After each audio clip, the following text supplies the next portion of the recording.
Today's episode features some really amazing guests, and we're going to be talking about how to choose your rig. But before we get into today's discussion, if you're a fan of van life and want to learn more, you've come to the right place. Van Talks, presented by Vanlife Outfitters, is a series of panel discussions where we talk about all things van life. There's a list of upcoming episodes in the description below, and while you're down there, please like this video and subscribe to our channel so we can continue providing the van life community with more valuable content. All right, we have a great episode today. We have Jake Bachowski of ourvanquest and Josh Stallings of Master Overland. Gianna, Jake's wife, couldn't be here. She's working right now on the van. But Jake, give us a little background on how you got started and a little bit about your company. Absolutely. Thank you so much for having me, Josh. We decided to explore van life about 4 years ago. We were living the normal life, just got married, had a baby, house, all that jazz. Just didn't feel fulfilled. So we sold everything and purchased a 2011 Sprinter and began the process of converting that out. After having lived in that and traveled the country for about a year and a half, we got pregnant with our second daughter and built a schoolie out and then lived in that for about 9 months on the road.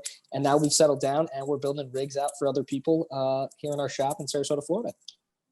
That's awesome. Wow, that's a really great story. Josh, I've been following you for a while. And actually, Jake and I are now sort of business roommates. Yeah. Vanlife Outfitters has moved into a warehouse in Sarasota with our Vanquest. We are splitting our space together. But I've been following Josh for quite a while, but before I even built out my first van. I think it was now four years ago. But Josh, you have a really exciting story as well, and your company is awesome. So please tell us a little bit about yourself and your company. Sure. So got started in van life before van life was really a word. I remember the first time that someone coined that phrase. It was back in 2014 or something. That's when we first started building our van. And there weren't a lot of resources back then, but we made it happen. Bought a Ram Promaster when it first came out, built that out and traveled through the US, Mexico, and Central America. We spent about a year and 4 or 5 months doing that. And came back, and I think that's when I first met you. You reached out and asked for help finding a van.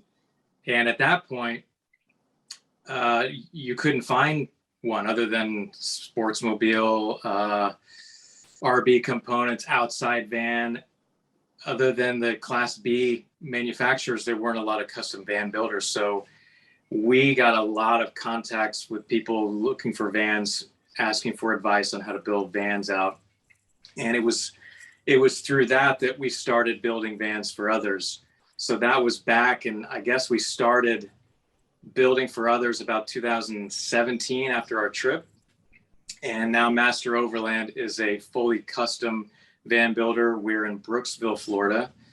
And we do fully custom. There are not many that are still doing that. Once you scale, people start to move into the spec or semi-custom space. And so that's what we do. We take on about a van a month, a client a month, and work with that client to decide exactly what they want. And we are more of the higher end, fully fit, live-in sort of van. We don't do limos or really weekenders that much anymore. It's mostly those individuals who want to spend longer periods away and be very comfortable with everything that they need in their van. So yeah, it's been quite a while. It's been a fun ride but we're slam busy, and it's only getting busier. Yeah, I remember reaching out to you guys back in I think 2016. You guys are like one of the OG Vanlifers, and you guys I follow you guys, and you guys build some really, really beautiful vans. And we're also doing a little bit of business together as well.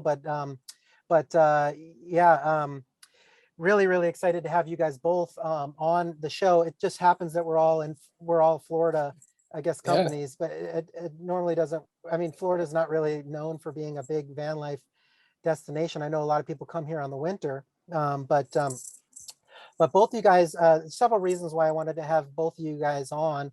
The first reason is because you guys are both master builders. This episode is specifically about choosing your rig, which a big reason for choosing your rig is the build process, if you are going to be building your rig out yourself. But also wanted to have you guys both on because you both have a lot of experience building multiple different types of rigs. I know, Josh, you have built out Promasters, obviously, and Sprinters. I'm not sure if you've built out anything else, but and you can tell us about any other either van brands or different types of rigs that you've built out. I know, Jake, you've built, obviously you've built out vans and schoolies and all of that kind of stuff. But those are the main two reasons why that I wanted to have you guys on, because your knowledge, for the people watching this, your depth of knowledge is going to be far superior to most other van builders in the business. You guys have been doing it for a long time. You build beautiful vans, and you've built a multitude of all different types of rigs. And again, this episode is all about how to choose your rig. I guess the first thing that most people need to decide when they're choosing their rig is budget. That's probably the big deciding factor on what you're going to choose. So maybe, Jake, you could tell us kind of what your thoughts are on, like, in a kind of in the context of like the different types of rigs in relation absolutely. to the budget. For sure, absolutely. There's so many options nowadays. People are getting really creative. If you look on any Instagram or Pinterest, you see everything from minivans to, full-size school buses or old, railroad cars being converted into all these different sorts of tiny homes. And there's a price point to go along with that. Your local Craigslist, Facebook Marketplace, you can buy a Chevy, 1500 van, like the old, cool vans from the 70s with the port windows. I've seen a lot of people getting in those, and those come in a lot of great options too. And they're generally at a much lower price point. And then there's always fleet vehicles too. You can look at different municipalities across the country. There's a lot of different auction sites, and you can look at fleet vehicles that are kind of at the end of their fleet cycle. But generally those vehicles were well maintained by a municipality of some sort. So, you can spend as little probably as a couple $100. And then, as you well know, both you, Josh and Josh, you guys get into those higher end vehicles, the Class B stuff, you're looking at, upwards of $100,000 to $250,000. Yeah, that's really great info, because a lot of people think that you need to have these big, beautiful rigs, 4x4 rigs to get into van life. And that's really not the case. I actually bought a Honda Element for the specific purpose of I'm building it out and showing people that you don't need several tens of thousands of dollars to build out a rig and enjoy it. So there's a rig for everybody, and it all kind of depends on your budget. But those are great. Those are great examples of vans that you can kind of get into without a super huge budget. Josh, did you have any advice or anything that you wanted to add to that? Well, we certainly don't have any budget options.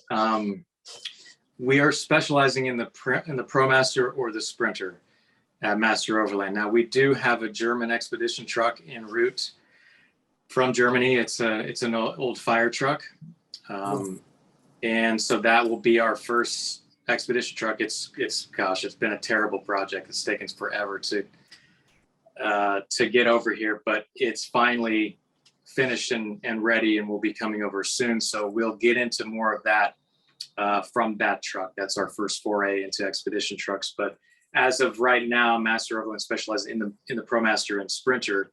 And with any vehicle, as you guys know, shopping for a van or any vehicle is the worst process ever. It's terrible because there are no deals, and used vans are going for the same price as new, and you can't get new.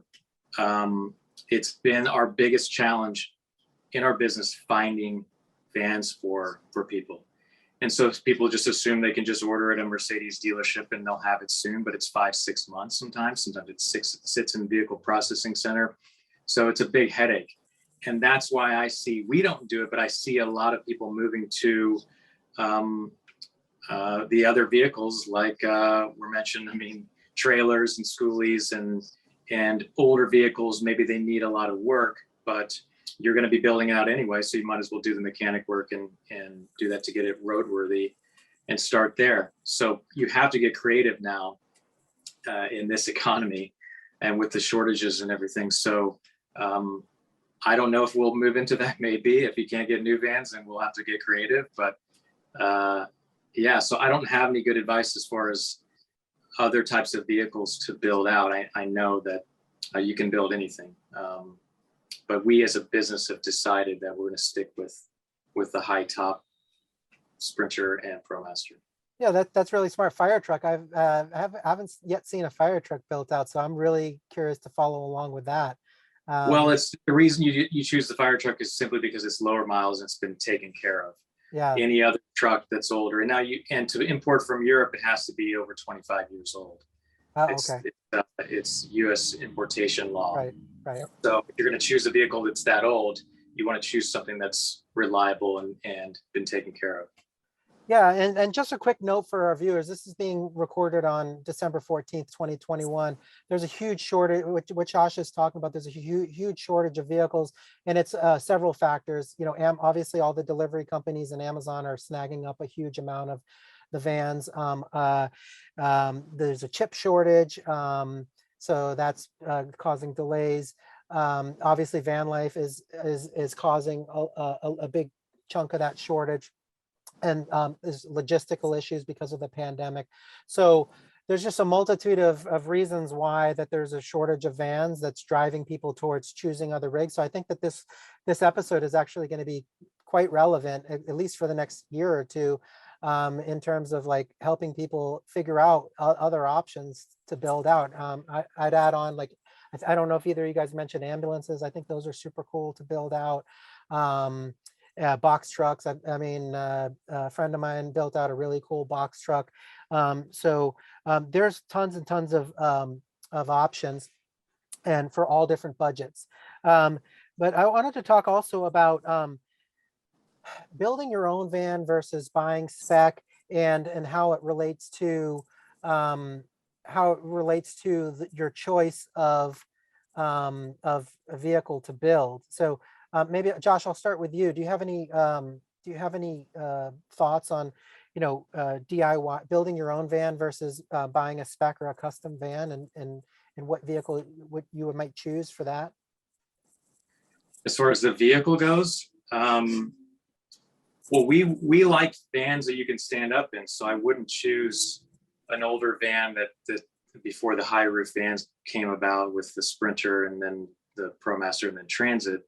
So my first choice would be a van you can stand up in. So that kind of reduces it to maybe an old Nissan NB, which is cheaper, or Promaster Transit and Sprinter. DIY versus purchasing. I mean, DIY is always going to be cheaper, as you know, we all know. But then it gets into, what is your time worth? If you have a full-time job and other commitments, then you can't really do that. We get leads, 2 to 3 leads a day, talking with clients who at least thought about doing it themselves and then finally decided to choose a builder, or they're still on the fence, and we have that discussion. So I'm talking with individuals who are fired up about doing it, still haven't decided which way to go, and they're weighing the pros and cons of each. If budget's not an issue, then it's time. So, but yeah, as far as choosing a rig, always choose one that you can stand up in if you can. If not, then one that has enough space to fit what you need. Well, everybody needs a bed. That's typically what people are choosing, is something they can camp in, at least at the end of the day. If they're trail runners or hikers or mountain bikers, then something that they can sleep in. So then that reduces it to a wide variety of vehicles. But for us, to fit what you need, or at least what we think you need, the high roof van is first and foremost what I would choose. Yeah, that's a great point. Jake, did you have anything to add? I really think that the mention of your time and your budget are your two main factors in determining whether you're going to do it yourself or, hire out a builder. So you really just need to look at where you are in your life, what you're ready to do in terms of finance, and what your time is worth. I think that was really well put by Josh. Put a value on your time, and if it's more valuable for you to do the work yourself, or are you going to hire somebody out? So I really think that looking at those two factors are going to be able to determine a huge basis for your van life journey. Yeah, and I would add, you know, a lot of people, you know, they get gung ho about, you know, building out their own van. They go down the YouTube, they go down to the YouTube rabbit hole, and they, you know, it looks a lot easier on YouTube than it probably is. And another thing to factor in is like, do you have the place to build it out? You know, like a lot of people, you know, they might have the time and but they might not have the tools and the place to build it out, and the expertise as well. So a lot of people, they'll start out, you know, we get a lot of people through Van Life Outfitters that are building out their own van, but they're also looking for somebody to kind of piecemeal it together with like things that they don't want to do. And that can get like really, really stressful if you try and start a van build yourself, and then you try and give up, and you kind of, or you don't feel like doing certain things, and then hiring a builder to do that specific thing when you've already done all these other things, and then the builder doesn't know how you've done run a certain wire, or done what your plan was, and then it can get even more costly and more time consuming than if you just hired a builder from the get-go. I wanted to talk a little bit about, and we don't have to spend a lot of time on this, but like custom builds versus like Class B RVs, because I do know that you can't, well, not right now, but like before the pandemic, you could get really good deals on Class B RVs, maybe like older Travados, or even older, not, you know, early 2000s or 90s Class B RVs. And, you know, I wanted to hear your guys' thoughts on those. I know I have my own thoughts, but like as an option for sort of something that's already kind of built out, you know, obviously quality and those types of things are a factor. But like, Jake, do you have any thoughts on like a custom spec build, something that's already built out versus a Class B RV? Yeah, absolutely. I think that looking at typical RVs, we're gonna, you know, say that the finishes are gonna be what is dramatically different. In a custom build, or generally if you're working with an aftermarket builder, you're gonna have the ability to kind of pick out those finishes, and you're not gonna be limited to the products that they put in the factory. I know a lot of those electrical systems that they're putting in are, you know, even in something like a Revel, where you're spending upwards of almost $100,000, the battery systems in those and the electrical components, I know, you know, firsthand, you guys do a lot of service work, switching those out, is kind of lackluster for all that money that you're paying.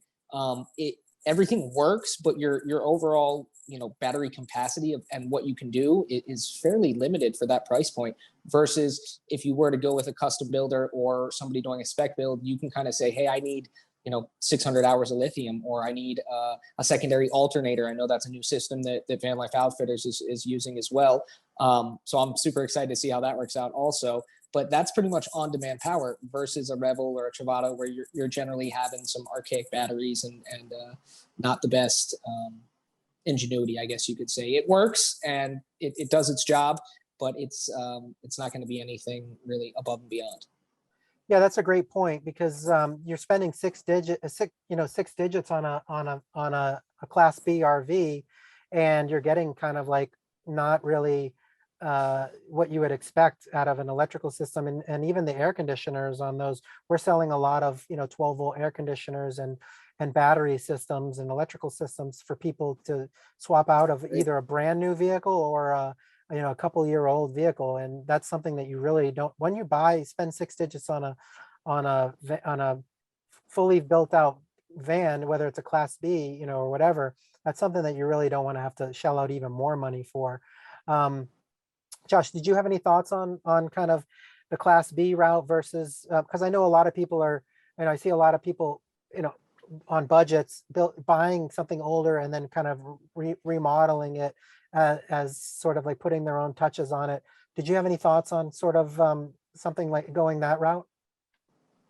Sure. So like I said, we have a lot of leads that come in, and a wide variety of opinions. And some of these leads come in from people who are considering a Thor or a Winnebago or an Airstream or something. And so they're comparing it versus the custom route, and they're trying to see value for money. And so they stack up all of the benefits and all of the attributes of a Thor or Winnebago or Airstream, for example. And they're lacking in some areas, and they have to decide, okay, is this the route I want to go? And then maybe customize that later, or do I want to go fully custom? Because right now you're waiting either way. I mean, if you want something specific, even if it's from those commercial RV manufacturers, you're still going to wait. And so that gives us custom van builders kind of a leg up, because we obviously take a lot of time to complete a van for that person. But what it really comes down to is you have to understand that RV manufacturers are building RVs, and RVs are designed still to go from RV park to RV park. They're not designed for boondocking or off-grid. These are terms that I guess the hashtag van life created, because I guess we wanted to park in streets and hang out in driveways and things like that. And RVers don't do that. RVers go to RV parks. And so when you see these brand new Revels and Airstream Class Bs, they have these small batteries, maybe one solar panel, because they are designed to be plugged in. So you have to understand what that manufacturer is going for. They're casting a wide net for people who are looking for an RV. It just so happens it's a Class B, and so that's what they're offering. And so if somebody wants a van and they want to boondock and they want to be off grid, then it really isn't suitable for them to go with an RV, unless it's one of those who offers a package like the Volta. The Volta has really caught fire in the RV manufacturers, and a lot of them are picking that system up, and that is a true off-grid power system in an RV, even a Class B. And so, but they're not offered in all of the models. So that would be for that individual who wants to boondock and wants to be off-grid. So I would say that's the main differentiator, is the power system, and also plumbing. There are black tanks on Class Bs. There's toilets in all of Class Bs. And in custom vans or even DIY vans, you'll find arguments all over social media about bathroom or no bathroom. Whereas in even a Class B, a small van, an RV, there are always bathrooms, because again, they're going to be parked in an RV park with your sewer plugged in and your power plugged in. So it's really those two questions. Are you going to be going to RV parks, or do you want to boondock and be off grid? And that will help you determine what you should be looking for. Now, of course, you can upgrade a Class B with a power system, and you can swap out the toilet for a composting or so forth, or just not use your black tank. But if you want what you want, and you are off grid and you're a boondocker, then you'd have to go the custom route. Yeah, that's a really great point, because it's kind of like, it's almost like an oxymoron of a van, like the Revel and maybe some of the Storyteller vans and those other brands, where you're buying a 4x4 rig, but it's really set up to be parked in an RV campground. So those are all really good points. And I guess that does make a lot of sense. You know, if somebody wants something with a bathroom, but you know, in terms of quality, something that they're going to get from something like Master Overland or our VanQuest is going to be much higher quality in terms of the craftsmanship. I know that the RVs they're mass produced. A lot of them, you know, have particle board cabinets and stapled together and stuff like that, where, you know, you could probably hear, I'm parked in our warehouse, you could probably hear, I don't know, but you could probably hear our VanQuest guys working. I mean, those are all master craftsmen who, you know, I see their work, and it's just like, you know, these vans are going to hold up for decades, versus, you know, like an RV, you know, going down even a little bit of an off-road you know, dirt road or something like that, you know, could really compromise some of the interior of an RV.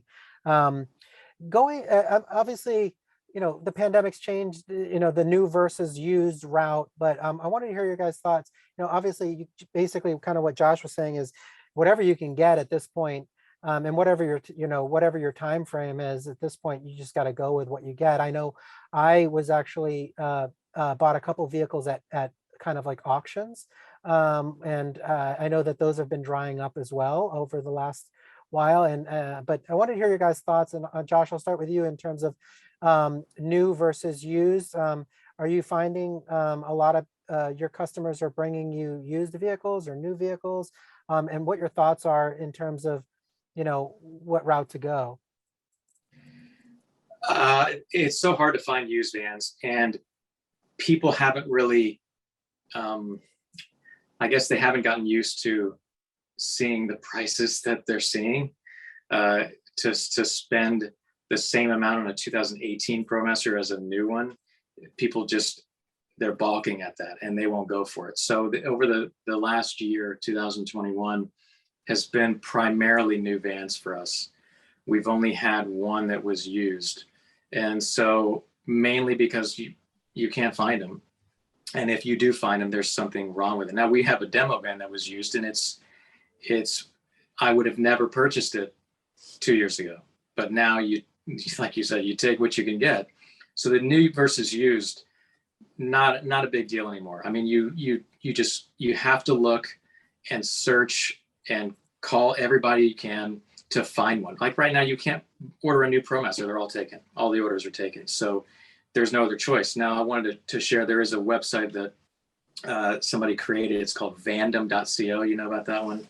Yeah. So vandom.co is a good, it just compiles all the Promasters into one site that are for sale. So you have to go on that every day, all day, and find one that's decent. And like, you just have to offer whatever they're asking and go with it. So yeah, you can't get new unless you want to wait. You can order it. And right now, Sprinter you can order, and Transit you can order, but not Promaster. They're taken right now, as of right now. This will be outdated in maybe a month or so, but as of right now, it's a challenge. So you have to go used if you want a Promaster, or on the lot, you might find one, or you have to order it. Yeah, I'll second that. Zach and I just finished trying to buy a couple vans that we're thinking about, converting for, content purposes, and also just kind of like showing off some of the products that we sell, and just going through the process of finding the van. I stumbled upon vandom.co, and a lot of the links were kind of like dead or sold, and but it was very useful. So, I guess plug for them. But some of the dealers were, oh, yeah, we'll sell you this, but we're charging, I forgot what they called it, but some kind of premium, Over $5,000, $10,000, $15,000. I got a tip off on a Sprinter 4x4 that had become available at a dealership, and I called the dealership, and he was like, yeah, it's a $15, just on top of the retail price if you want to buy this. And then a lot of the Promaster dealers were doing that. I did find a dealer that had one in stock, the one that I wanted, and they weren't charging a fee. Maybe it was a small. It was basically a little bit over the MSRP, but I had to jump on that like that day, and I had to do all of the buying process, virtually over the phone, and then I had to fly up to Georgia to pick it up. And you just really have to be ready to shoot your shot when you do find a van. And of course, this is being filmed December 14th, 2021. Maybe things change over the next couple months or years, but I know as of right now, the Ram factory is being shut down for retooling for the 2022s. And so those are going to be basically probably all dried up by this spring, and probably not any new Promasters coming online until next summer. So I wanted to jump into talking about I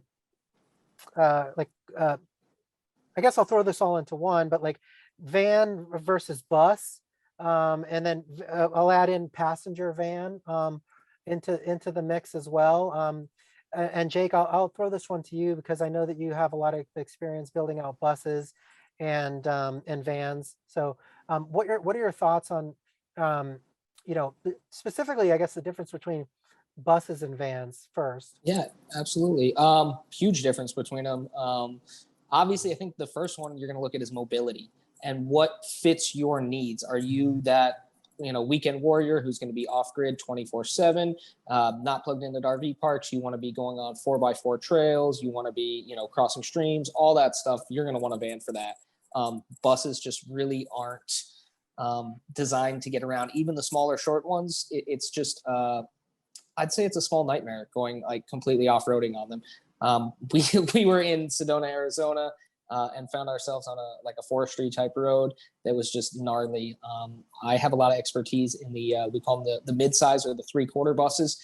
Generally, they're a handicap bus, so it's a full-size bus, and then they just chop the frame rails down and put a smaller chassis on. So all the components are industrial. It's like driving, a big rig or a big bus down the road.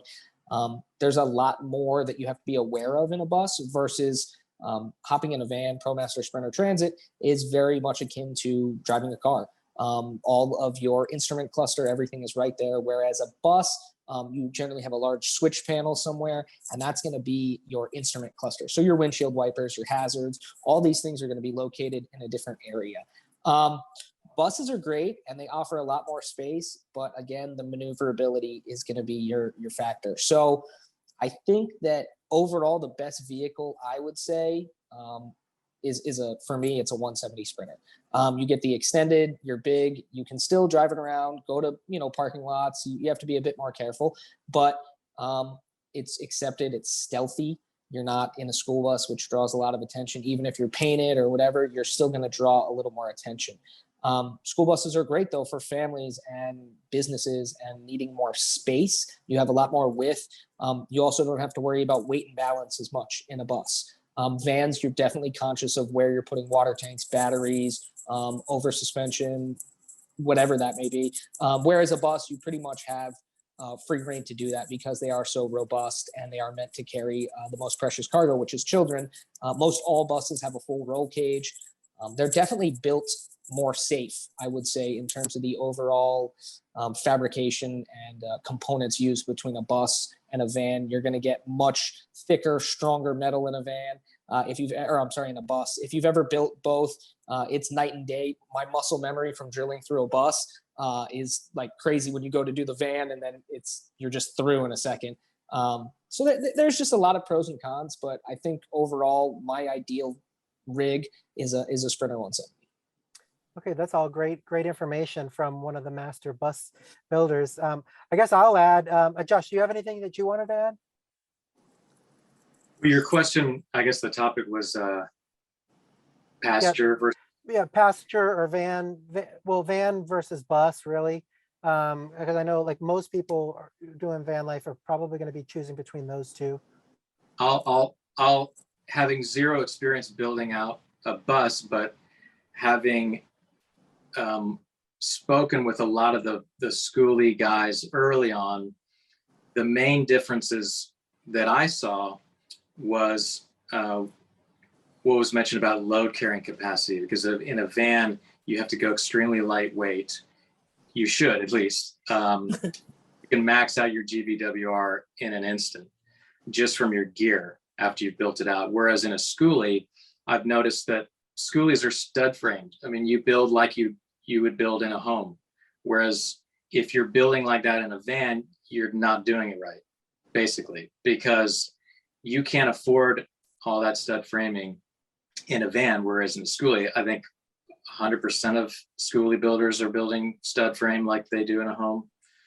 So the way you construct things and what you can carry is vastly different. So in the same with an expedition truck, I would kind of say that is that, and the reason we got into expedition trucks was during our travels through Mexico and Central America, a lot of the full-time travelers were in expedition trucks. And the main reason was not because they were go anywhere beasts with massive military tires, although that was a good benefit. But the majority of them, when we interviewed them and talked with them, was load carrying capacity. They could carry more water, they could carry more fuel. And so a big benefit of a schoolie is not only just space, but you can carry everything that you need. I mean, basically, it's not going to affect the ride. I mean, the ride is already what it is. So, yeah, those are really great points. I will add. I guess yeah. I mean, especially if you're building your own van, and you don't have a ton of experience, building out a schoolie, like Josh said, and Jake said, is like building a house. So a lot of people have, at least those skills of building a house. Whereas building a van, it's like everything is like to the centimeter. Everything is like everything in a It's very van is tight. custom, which is why custom vans cost so much, is because they don't, people don't realize that every little thing in the van has to be custom made. I will also point out the obvious, that like being in a van, you'll have a lot more stealth, whereas being in a school bus, I mean, there's no hiding that you're camping out, or whatever. And I do think they make some 4x4 schoolies, but they're like unicorns. They're like really impossible to find. So yeah, I guess the stealth ability is, if that's an important factor for you, like if you're going to be spending a lot of time living in the city and stuff like that, that is um, that is an important thing.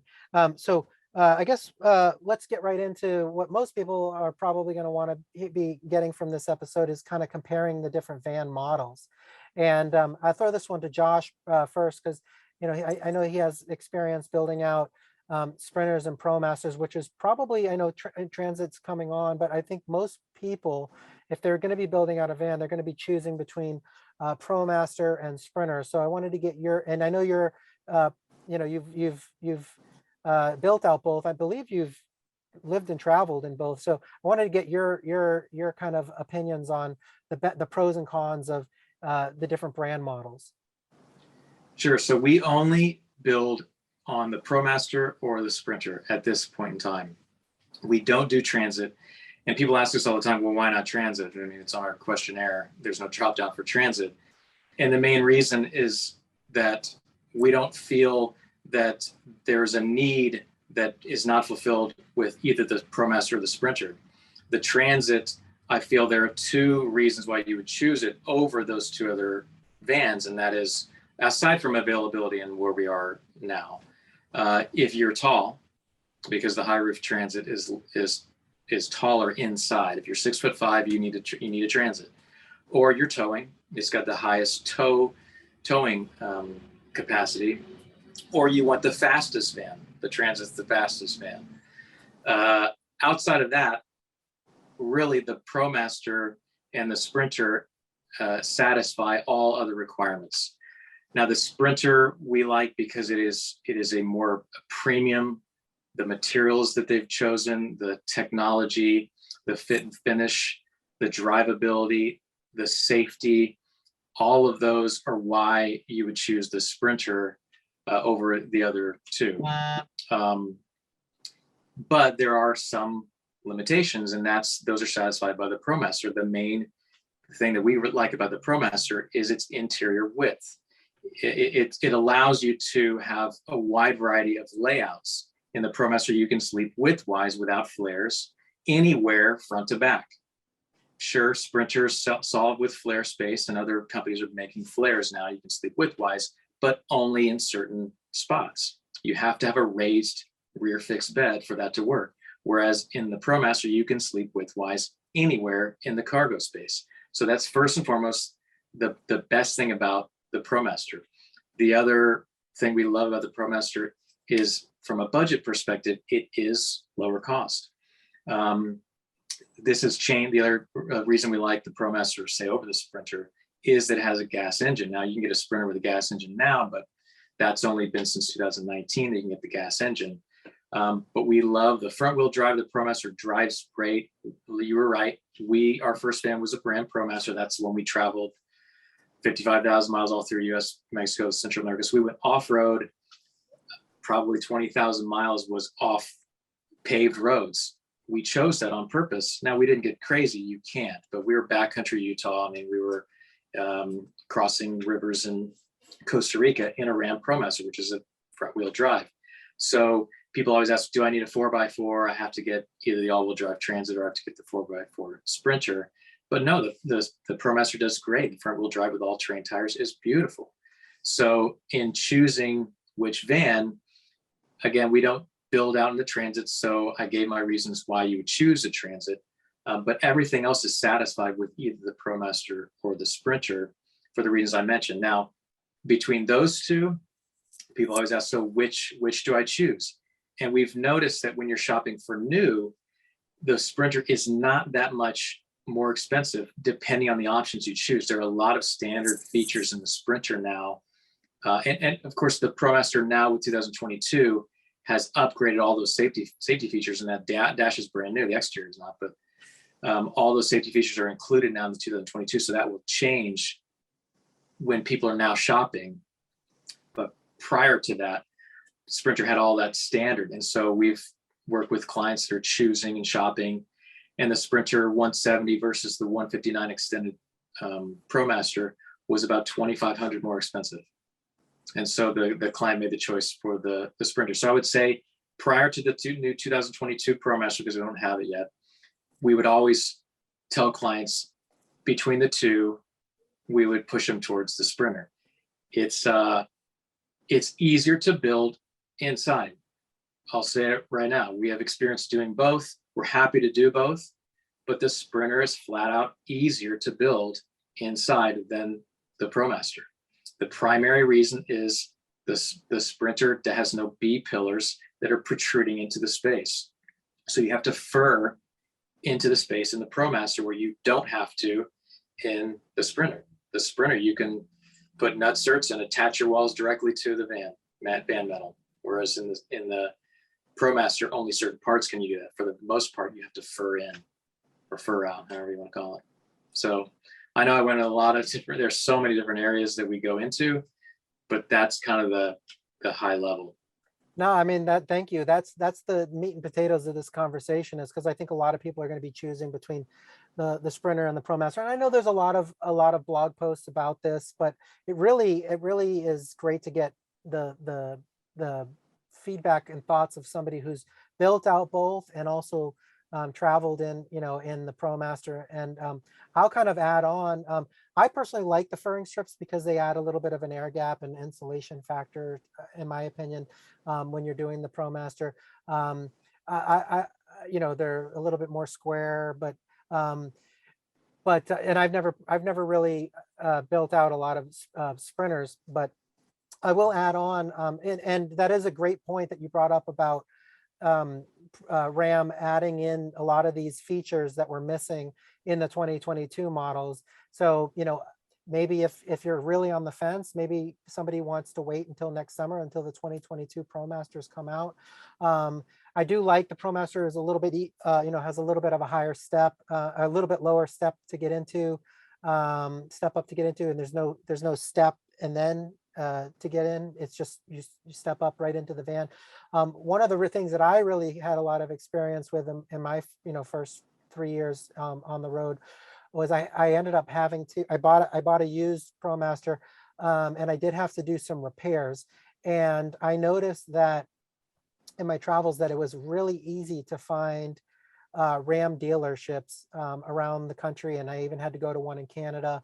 So I don't know if that's going to be hugely important to people, but in terms of, and maybe the, Mercedes has closed that gap, but I noticed that I'm always pretty much a couple hundred miles from a Ram dealership that can service Promasters, but I may be a 1 day drive to a Mercedes dealership that can service a Sprinter. So that might be a factor.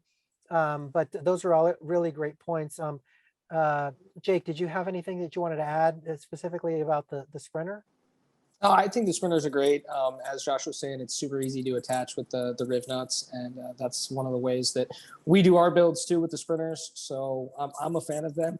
If you can find one that has good maintenance records, or if it has its DEF system replaced, any sort of diesel exhaust thing on the Sprinters, you're going to want to make sure that that's been serviced before you buy a used one. Look at any of those maintenance records. That can be probably the biggest headache with the Sprinter, is that exhaust system in the older years. I'm not sure moving forward. I think they've corrected some things, but I think like 2008 moving up, there's a little iffy with the DEF system. You got to watch out for that. Yeah, that's really good information too. I mean, you only get this information from people who have traveled and built out these vans. I will kind of add on to what Josh was saying about the ProMaster getting places where you need to go. I've found that when in my first van that I had the ProMaster 3500 with all-terrain tires on it, and I never had any issues. I never got stuck once. And I was being pretty irresponsible about some of the roads that I was going down. You're not going to go down anything that you probably wouldn't want to go down with your house. Like, I mean, you know, there's some super, super sketchy off-roading that you probably wouldn't want to go down even with a 4x4 Sprinter, because you got to remember that it is your house and, you know, it's top heavy.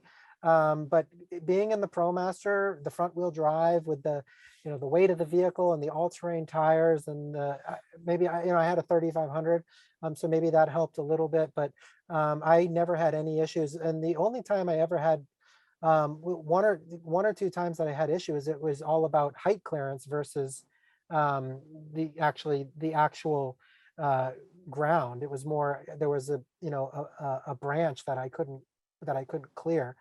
So that was really the only reason I couldn't get down that road. So I will kind of second what Josh was saying. I know Josh had just from his Instagram page, seeing some of the places he was going. He was definitely going some really, really beautiful remote places. So definitely take his word for it as well. Kind of just finishing up here. And you guys kind of touched on it, so I don't want to really talk about it too much more, but are there any other pros and cons with building out? I know Jake touched on building out the bus versus the van, and then Josh talked about building out the ProMaster versus Sprinter. Was there anything else that either of you guys wanted to talk about in terms of like building out those specific vehicles? I think using quality products is going to be the biggest thing. It's not a regular house. You're subjecting it to, abuse on a daily basis. Even if you are just doing, normal in-town driving on paved roads, there's still going to be that wear and tear and abuse and outside factors that you can't control. So I think using really quality products, i.e. waterproofing materials, components, fasteners, all those things are really going to shine through more so in a custom build versus an off the rack kind of purchase, if you will. People like Josh and myself and you guys as well are taking the time to source these materials through tried and true methods, and that's the big thing for us. Okay, yeah, great, thanks. That's really good info. Josh, did you have anything that you wanted to add? Yeah. So one other thing about Sprinter versus ProMaster specifically is that for someone who's a DIY builder or someone who wants to piecemeal and work with maybe a builder who does certain parts and they do the rest, Sprinter aftermarket is vastly superior to the ProMaster. A lot of the aftermarket parts manufacturers are just not building parts for ProMasters because either a lack of need or no time. They're just so busy with Sprinter. So if you want to build your own, there are enough brands making parts, full interior kits for Sprinters, full kitchenettes, beds. I mean, the entirety of a build is ready for you, already built. It's assembly that's left, even power systems, plumbing systems, all of it is ready for you in a Sprinter. And in the ProMaster, I guess it's catching up. I mean, you guys are making parts and I'm making parts that are hopefully going to satisfy some of those needs. But for the most part, if you're building it yourself, I mean, Sprinter by far and away has a greater aftermarket availability of parts. So, I mean, sky's the limit as far as Sprinter goes. But then in ProMaster, like you mentioned, maintenance is going to be way cheaper. You really, I mean, people complain about the ProMaster as far as the engine is weak and transmission's weak. But as long as it's been maintained, it's fine. I haven't had any maintenance issues. Mostly it's the Expediters that talk about some issues, but they're in the 300,000 mile range. But yeah, as far as building out, if you want to use aftermarket, go Sprinter. If you want to build it yourself, Sprinter's easier to build out. But either way, yeah, I would agree. I would echo and say quality materials. Don't just go on Amazon and buy all the Chinese cheapest materials, because like they say, buy cheap, buy twice. It will fail when you don't need it to, when you don't want it to. So spend the time, spend the money, research it, choose the best materials that you can, spend that time, and you'll be happy in the long run, because it's true. It will shake and break because of driving it just regularly. So yeah, build it right. Yeah, I mean, I've seen the materials that you guys both put into your vans, and it's always the best. And if you're building out your own van, like, don't use cheap out and use drywall screws and stuff like that. Like, just spend the extra money to buy all that stuff. And yeah, I guess that's a really good point. Also, Josh, is if it's almost like the more conscious budget people will probably go towards the Promaster, and then the more higher end people might go more towards the Sprinter. It's much easier to get. Obviously, we're trying to close that gap with some of the products that we're trying to create. Shout out to the wall panels, and we're trying to make a gray water tank for Promaster specific. And so, I think you just have to be a little bit more creative when you're building out a Promaster in terms of like finding things that will fit and work. And maybe that's kind of the fun of it. But if you want to just build something quick and not have to stress about, something is going to fit or work in that specific application, there are a lot of Sprinter aftermarket parts. And then I guess the last couple questions. I'll group all of this into one, because we kind of touched on it a little bit in all of these in this whole conversation. But like, I'm gonna just want to get your thoughts on this is gonna be a sort of a two-part question, but 4x4 versus two-wheel drive, and then length and roof heights, and then also something that I'm not sure we completely talked about, but ground clearance. So obviously, you mentioned with the Transit having the extra high roof, and the Sprinter maybe having a little bit of higher ground clearance, especially on the 4x4. But I guess, Josh, I'll throw this one to you. Is there any other thoughts that you wanted to add? 4x4, two-wheel drive, length, roof heights, ground clearance. Yeah, so I did mention that the Promaster is definitely capable off-road. Front-wheel drive is great.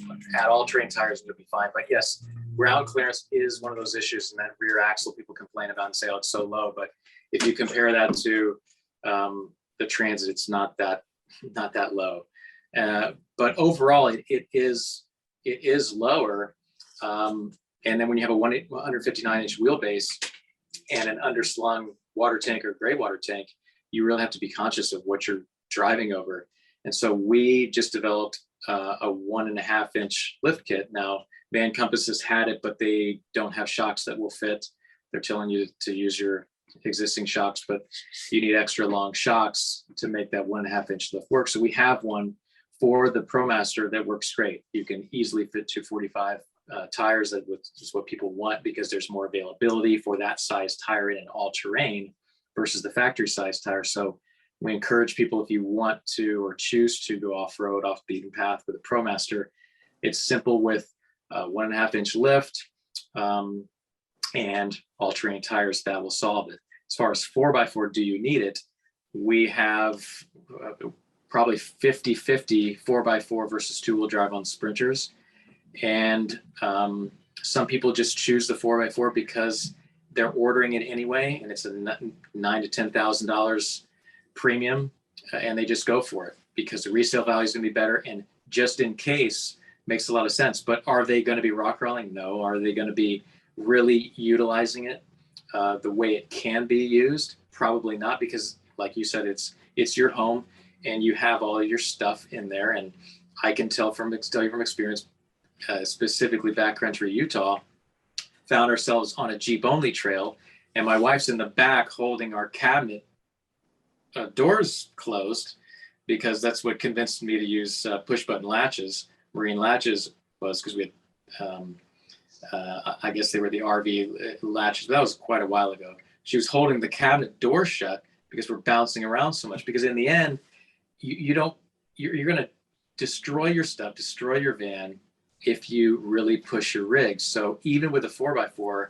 it's for slippage. I mean, it's not for rock crawling. So it's a nice to have, but is it absolutely necessary?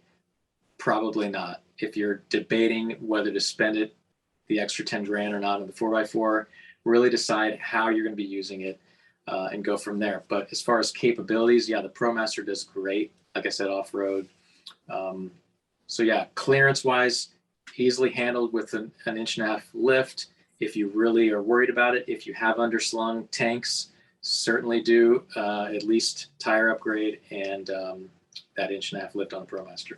Awesome. Jake, did you want to throw in anything about it? Obviously, I don't think buses have too much of an issue with ground clearance, but I know I wanted to hear your thoughts on, like, because I know you're building out a Sprinter 170 extended right now. Did you have anything you wanted to talk about regarding ground clearance, but also length and 4x4 versus 2-wheel drive? I think that the Sprinter itself is a remarkable platform. We had a 2-wheel drive Sprinter with some upgraded rubber on it, and we were in a pretty infamous pass in Colorado called Jones Pass. I don't know if anyone's ever heard of that, but pretty gnarly, about 9,000 feet elevation, and we performed flawlessly. Got a little weary in some points because of the top heaviness, so we ended up turning around and going back down. But a Sprinter with good tires, rear wheel drive, 2-wheel is phenomenal. I don't think the 4x4 is necessary. Like Josh said, I couldn't agree more with him. It's more of a peace of mind than using it to its full potential. And then the resale value on it, you definitely have to look at that. You're going to find a lot better resale value on a 4x4. But from what I've seen and talked in the community, I think that the biggest thing would be to upgrade your tires and your suspension if you can. I know that there's tons of options out there for the Sprinter. A lot of people are putting Sumo shocks on there, and then just upgrading, the suspension in general, the front coilover, all that stuff. Yeah, the suspension's a really upgrade. That's worth the money. That product sounds amazing, Josh. So really can't wait to see that, get one of those in my hands. And I guess just to close it all up, bring the conversation full circle. I know we talked about it a little bit. It's really hard to find vans right now. And that website that you gave us earlier was really great, vandom.co. What other sites are there that somebody might not know about? Because from this conversation, I think people are comfortable now, confident on what rig that they're going to want to choose. Now the next step is, where to find those rigs. Do you guys have any sites that maybe people don't know about, or the obvious sites? Did you guys, Josh? I'll throw this one to you.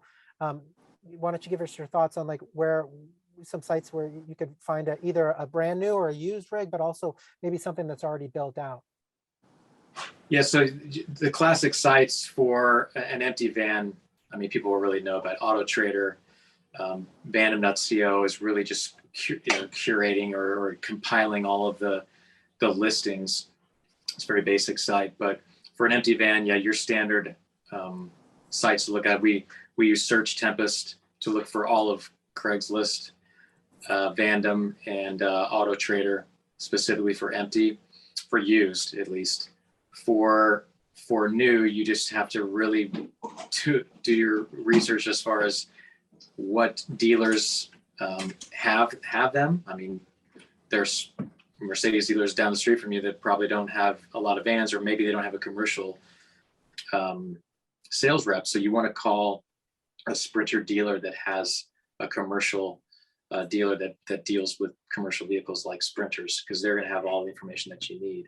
But we have relationships with Ram dealers that have a commercial dealer and Mercedes that have that. But as far as built out goes, Vanlife Trader is, I would say, is the busiest for built out vans. It has the most listings. I'm amazed at the prices that people are commanding. We briefly mentioned it in the beginning, but take RV Trader, which is the largest RV specific website for finding RVs, and there are Class Bs on there. Now, some van builders and custom van builders are listing on that site. I've spoken with the marketing rep there to talk about having a commercial relationship with it and know how it's done. So there's a lot of listings there, but most of those are going to be commercial RVs. but you compare a used Class B versus a used DIY built out van on Vanlife Trader, and it's vastly different. I mean, it's like 30 to 40% higher on Vanlife Trader. So if you want to sell your rig and you want to make a lot more money, list it on Vanlife Trader. I don't know if they're selling, I have no idea, but there are probably better deals on a used van. It would be a Class B, but on RV Trader. So RV Trader for a used Class B, Vanlife Trader to have the most listings of a built out van. Now, most of those are going to be DIYs. There's not a lot of commercial builders listing on Vanlife Trader yet that I've seen. So those are the main ones that I know of. I don't know of any other. We don't use any other resources. So that's what I have. That's all great information. Jake, did you want to add anything? I guess specifically, where do you find your buses and any other sites that you might know about? Yeah, I have a good one on my sleeve. I'll let you guys have it. It's called govdeals.com, and it's a government surplus website. You can find anything from old cop cars there to vans, ambulances, school buses, and the list really goes on. But it's a great auction website, and I've used it on numerous occasions. And really, it's kind of a fun little. It's like eBay for cars and all kinds of cool stuff. So yeah. Yeah, thanks. That's a good one too. And there's a few sites that specifically deal in surplus government auctions. I think there's Iron Planet and some other ones, but that's a good one. I will also throw out there, obviously Craigslist, eBay, Facebook Marketplace is actually not a bad place to find someone's. I'm not sure if either of you guys mentioned those. Conversion Trader is one. OfferUp is another. Honestly, if you want a new van, the way that I did it was I went on Auto Trader, but there was really nothing. And then because a lot of the listings in Auto Trader, they'll just put something up, but it's not really in stock. It's like in transit or ordered. Actually, the way that I had success was just calling every single dealership within a 100-mile, 200-mile radius of wherever I live. But when you're on Auto Trader, you can see the dealerships that have the most listings, and those are typically the ones that will specialize in commercial divisions. So there's one right around the corner from us in Sarasota, and they had like 20 Ram ProMasters listed. So I realized that they're a big dealer of commercial vans. And so, yeah, that's pretty much going to be, as far as the experts are concerned, where you're going to be able to buy a van. I consider the three of us sort of experts at this point. And I will second Josh, on the prices are getting insane on vans. People are just in a rush. Either they're in a rush and they don't want to wait to have a custom builder build their van, and they just want to hit the road. So they're just, not really, not really willing to wait, and they're willing to pay the premium. I think we are planning on doing another van talk where we're going to talk about, financing vans and insurance. So maybe there's a, financing option out there where people aren't as concerned with the price and they just want to, it's kind of like the housing market right now. The interest rates are so low that people aren't even looking at the house price. They're looking at the payment. So maybe that's a reason why these vans are selling for so much. But I wanted to, we're at about an hour now, but I wanted to give you guys an opportunity to tell everybody where they can find you, and then possibly tell anybody about any new products or projects that you guys are working on specifically. I'll start with you, Jake. Do you have any projects that you're working on or products that you'd like to promote or anything that you'd like to promote or tell people where they can find our VanQuest? Absolutely. You can always check us out on YouTube, Instagram, and TikTok under Our VanQuest. We post a plethora of content on there.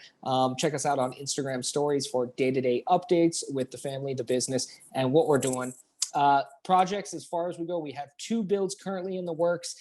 Then we are slated for a 3/4 size bus and 2 full-size buses on the docket. So we are booked up until August of 2022. If you are looking for a custom build or a consultation, look no further than reaching out to us. And we also do what's the word I'm looking for? Consulting on your builds. If you're looking for products, anything like that, what the lifestyle's like. We specialize in what it's like with children. We traveled on the road with 2 children, so we like to help families out. And it's just been a pleasure, Josh. Thank you for having me. Yeah, book Jake if you want to get in there. August 2022. Book Jake and Gianna if you want to. You better get in there now. Josh, how about you? Do you have any new products, projects? And tell everybody where they can find you. So masteroverland.com is our website. Click work with us, fill out the questionnaire, and that begins the discussion about what your custom van looks like. Do some homework and figure out exactly what you like. The more information, the better. We are fully custom. We work with Sprinter or Promaster. And again, it's fully custom. So anything that you can dream up or see, then we can pull it off for you. As far as products, we do interior van panels for their ABS formed panels to kind of get the ball rolling. We do those for both the Promaster and the Transit for those DIYers. If you like those, we're again developing that 1.5-inch lift kit. We have our own line of windows. They are acrylic dual pane, the telescope, integrated bug screen and blackout shade, and a couple of the projects that we are always developing more products. But we always test those out in a demo or 2 van rig. And again, we're in Brooksville, Florida, but the majority of our clients are out of state. We really only picked up our first Florida client this year, but everybody else is out of state. So it doesn't matter where you are, we can work with you. And your Instagram is at Master Overland, correct? Okay, great. We don't. We are not like Jake. We rarely. Maybe I need to hire somebody that's our social media expert, because we're pretty much just deep in work, and so not a good excuse, but we should definitely post more, but I'm just very poor at it. Well, you guys are both very, very busy, and I really appreciate the time that you've given to Vanlife Outfitters and all of the people that are going to be viewing this video. It's been very, very enlightening and full of really, really great information. And I can't thank you guys enough for participating in this, and wanted to wish everybody a great day. And that's going to do it for this episode of Van Talks. Cheers, Thanks. Josh and Josh. Thank you. Appreciate it. But what did you guys think about today's episode? Please let us know in the comments below. And also let us know if there's a topic or a question you have for an upcoming episode. And if you got something valuable from today's episode, or you liked it, even just a little bit, please give us a like. We really need those likes. And subscribe to our channel so we can continue providing the van life community with tons of valuable content. And be sure to visit vanlifeoutfitters.com for more content and products specifically created for supporting the DIY van builder.